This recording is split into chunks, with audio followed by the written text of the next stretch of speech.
she had a full-time job, and she just had enough of it. She wanted to retire and come home.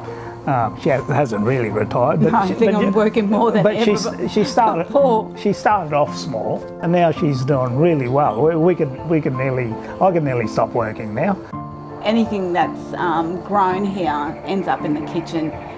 Mangoes, chutneys, sauces, jams, corn relish, beetroot relish. So the tomatoes go into barbecue sauce, tomato sauce, a relish with it, a pasta sauce, kilos and kilos that I pack away each year in the freezer. When we came here, it was a bit of cane land. It was pretty rough. We did grow the cane for a few years, and I just liked growing cane because that's what my dad did, and so I didn't want to give it up straight away. I was working at Hay Point at the time, so it was just a hobby. And I got to know a fella, Tibby Dixon, who grew lychees in Serena, and I got really interested in lychees. So I made an investment years ago. Yeah, just thinking that it'll be something good to do when we semi-retire. We've got a few mangoes, a couple of different varieties, limes, avocado. Sort of tropical fruits like black sapote, figs, guavas. I like an orchard. I like looking after them, keeping them clean. And now I've got the hedge, I can hedge them. Brought them back down to size that we can handle. Last year we had a really good crop, and it was just Marianne and I, and sometimes Marianne's sister and some of our friends would give us a hand earlier in the morning. We'd pick them. Yeah, 5 o'clock starts. 5 o'clock start, and I'd work till 7, and then go and work in my engineering shop after that. The saw that you see on the hedger, I built that. I built a lot of stuff for the farm.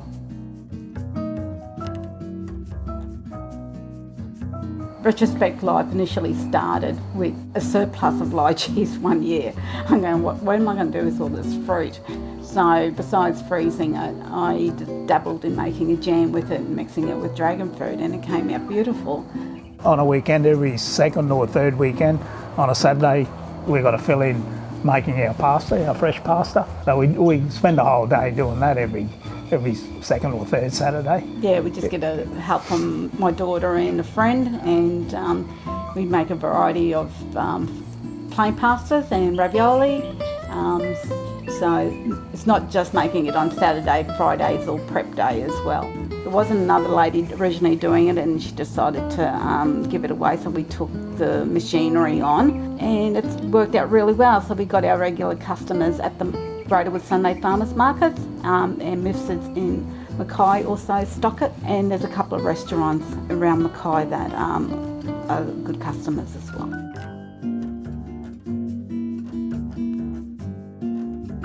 It's nice to have everyone around, especially today. It's one of the granddaughter's birthdays.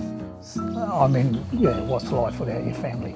Especially the grandkids now. It's lovely. It's just teaching another generation of what we've learnt. So it's passing on those skills and an understanding of where their food comes from. And our grandchildren know that. It's everything. We come from a Maltese heritage is our background.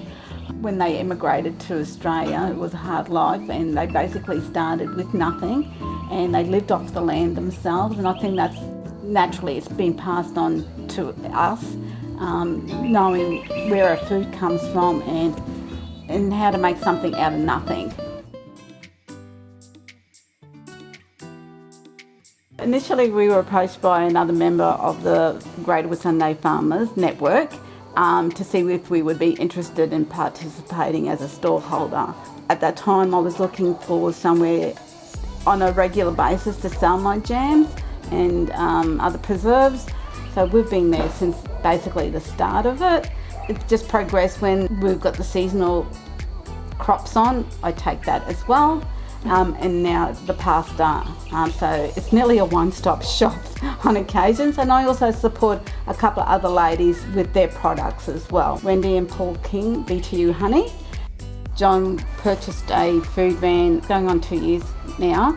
Last year we got to do quite a number of events, but this year has been... It hasn't moved. It hasn't moved out of the shed, unfortunately. So looking forward to better things, hopefully next year.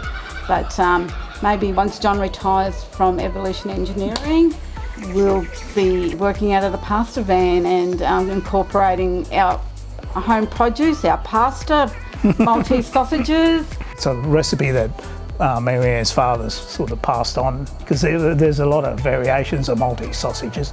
I just got to keep busy. I just got to be doing something, and something that's got a purpose. So that's all I'm doing. I'm just setting myself up for when I retire, and it'll be a couple more years yet, but I want to be able to still keep going.